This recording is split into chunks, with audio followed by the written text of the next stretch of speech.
না, আমি তো মৃত ব্যক্তিসকলের কারণে আমি একটা জানাজাটা দোয়া করব। আল্লাহুম্মা গফির লি হাইয়িনা ওয়া মাইয়িতিনা ওয়া শাহিদিনা ওয়া গায়িবিনা ওয়া সাগীরিনা ওয়া কাবীরিনা ওয়া জাকারিনা ওয়া উনসানা আল্লাহুম্মা নাহিয়াইতাহু মিন্না ফাইয়াল ইসলাম ওয়া মান তাওফাইতু ফাল ইসলাম। আমি এই দোয়াটো যে পড়ো হয়তো এটা এনেকুৱা দোয়া যে আমি উপস্থিত হোৱা মানুহবিলাকৰ পিছত প্ৰথমেই আমাৰ নিজৰ মাগফিৰাতৰ দোয়া কৰোঁ। যেনেকৈ আল্লাহুম্মা গফিৰ লি হাইয়িনা, আমি যিসকল জীয়াই আছো তেওঁলোকক মাগ কৰোঁ। ওয়া মাইয়িতিনা, এই মায়াতজনক মানুহ পৃথিৱীত যিমান মায়াত আছে সকলো মায়াতৰ কাৰণে আমি দোয়া কৰোঁ। গতিকে খাস কৰি আমি আজি এই জানাজাৰ পিছত এখেতৰ কাৰণে আজি মৃত ব্যক্তিৰ কাৰণে তেওঁৰ যাতে কবৰত জব চল হিচাপ আল্লাহ তাক দিয়াৰ তৌফিক দান দিয়ে আৰু তাৰ পিছত তেখেতক জান্নাতুল ফিৰদাউস নসিব কৰে, এই কামনাৰে আমি আজি এই জানাজাত উপস্থিত হৈ তেখেতৰ শেষ মানে মানে আপোনাৰ মোনাজাতটো আমি কৰি গ'লো।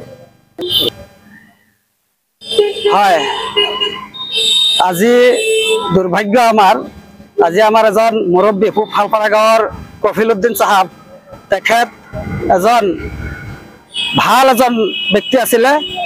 তেখেতে সমাজৰ লগত জড়িত আছিলে, অলপ ৰাজনীতিৰ লগতো জড়িত আছিলে। তেখেত আজি আমাৰ পৰা চিৰবিদায় লৈছে।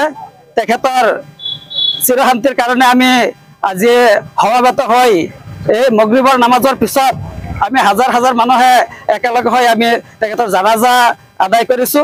লগতে আমি আল্লাহৰ ওচৰত দোৱা প্ৰাৰ্থনা কৰিছো যাতে আল্লাহ তেখেতক মাগফিৰাত দান কৰে।